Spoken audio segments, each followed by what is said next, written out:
Hello दोस्तों, कैसे हैं आप सभी। स्वागत है आपका हमारे यूट्यूब चैनल एजुकेशन विद संगतराम में। दोस्तों आज मैं फिर इंडियन पॉलिटी का मॉक टेस्ट जो है वो 3 है आज, तो काफी इम्पोर्टेंट है, तो बने रहे हमारे साथ। सबसे पहले बात करते हैं, निम्नलिखित में से नीति निर्देशक तत्वों में शामिल नहीं है। तो शामिल क्या नहीं है, तो फर्स्टली हम जान लेते हैं नीति निर्देशक तत्व क्या होते हैं। मतलब directive principle of state policy, DPSP, ठीक है।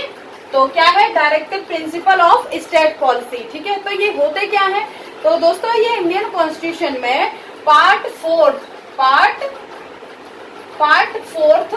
ठीक है दोस्तों, पार्ट 4 में मेंशन है, ठीक है। और आर्टिकल कितने से कितने तक, 36 से लेकर 51 तक है, ठीक है। जो DPSP है जो इंडियन कॉन्स्टिट्यूशन में पार्ट 3 में आते हैं और आर्टिकल 36 से लेकर 51 में आते हैं, ठीक है। तो दोस्तों इसमें ये बात मतलब ये है क्या, तो ये पब्लिक वेलफेयर के लिए काम करता है, ठीक है। तो सबसे पहले देखते हैं राष्ट्रीय महत्व के स्मारकों, स्थानों और वस्तुओं का संरक्षण।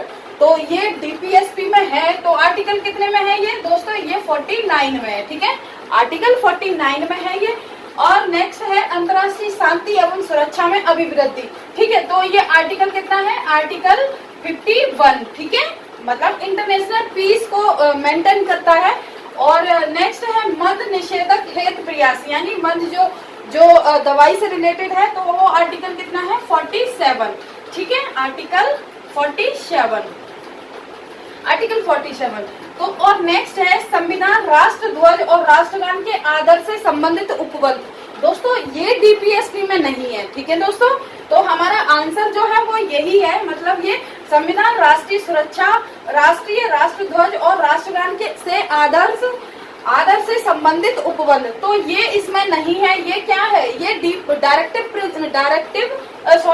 ये जो है वो फंडामेंटल ड्यूटीज है, ठीक है। मतलब क्या है कि संविधान की रक्षा करना, राष्ट्र ध्वज का सम्मान करना, राष्ट्रगान का सम्मान करना, है ना। तो ये क्या है, ये हमारा जो है वो मौलिक कर्तव्य है, ना कि ये DPSP, ठीक है दोस्तों। आगे बात करते हैं, भारतीय संविधान में वर्तमान में मौलिक कर्तव्य कहें या मूल कर्तव्य कहें या फंडामेंटल ड्यूटीज कहें, तो दोस्तों ये ड्यूटीज जो है वो वर्तमान में कितनी है, तो 11 है, ठीक है दोस्तों। जब कॉन्स्टिट्यूशन बना था तो 42वां संविधान संशोधन हुआ था 1976 में। तो दोस्तों ये प्राइम मिनिस्टर थी इंदिरा गांधी, उनके समय की बात है ये। तो 1976 में ये अमेंडमेंट किया गया था।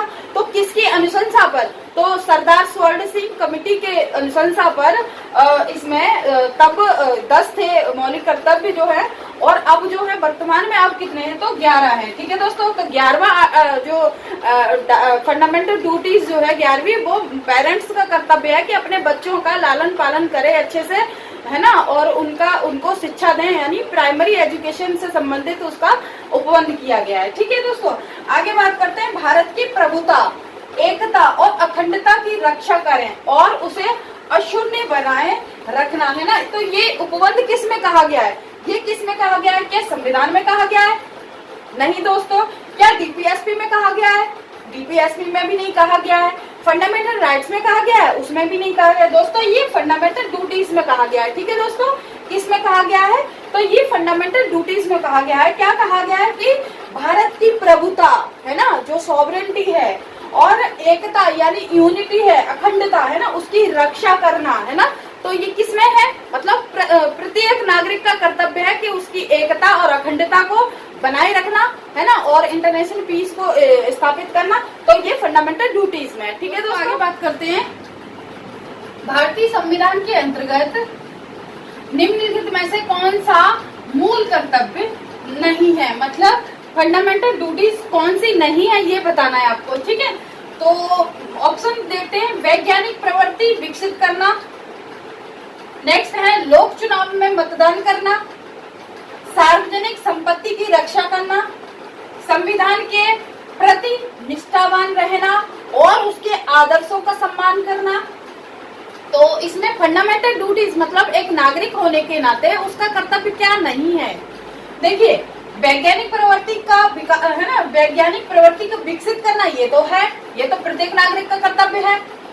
और सार्वजनिक संपत्ति की रक्षा करना, हाँ जी बिल्कुल है, ये भी है। मतलब कि हम प्रत्येक नागरिक का कर्तव्य है, ये फंडामेंटल ड्यूटीज बनती है कि उस देश की जो संपत्ति है उसकी रक्षा करना, ठीक है। और नेक्स्ट है कि संविधान के प्रति निष्ठावान और रहना और उसके आदर्शों का सम्मान करना, ये भी है, सारे नागरिकों का कर्तव्य है ये। लेकिन दोस्तों ये लोक चुनाव में मतदान करना ये किसी का मौलिक कर्तव्य नहीं है, ये तो पॉलिटिकल राइट है, प्रत्येक व्यक्ति का पॉलिटिकल राइट है कि वो चाहे जिसको वोट देना चाहे, मतलब जिसको जिताना चाहे, जिसको वोट देना चाहे उसको दे सकता है, उस पर किसी भी तरह की कोई जोर जबरदस्ती नहीं है। तो हमारा इसका आंसर क्या हुआ, लोक चुनाव में मतदान करना ये मतलब मौलिक कर्तव्य नहीं है, ये एक पॉलिटिकल राइट है, ठीक है दोस्तों। आगे बात करते हैं राष्ट्रपति पर इम्पीचमेंट जो लगता है, मतलब जो राष्ट्रपति पर महाभियोग लगता है वो संविधान के किस अनुच्छेद में आता है। तो दोस्तों ये इम्पीचमेंट की जो प्रक्रिया है वो आर्टिकल 61 में आता है। तो इम्पीचमेंट होता क्या है, अगर राष्ट्रपति संविधान का किसी भी तरह से उल्लंघन करता है, ठीक है, यानी संविधान का अतिक्रमण करता है, तो उस पर संसद के द्वारा महाभियोग लगाया जाएगा।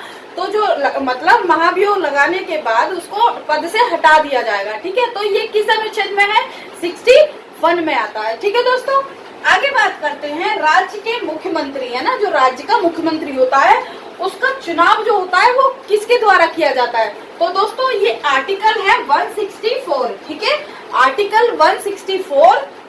और किसके द्वारा चुना जाता है, मुख्यमंत्री यानी सीएम की जो चुना जाता है, सीएम का जो अपॉइंटमेंट की जाती है वो किसके द्वारा किया जाती है, तो गवर्नर के द्वारा, ठीक है, राज्यपाल के द्वारा,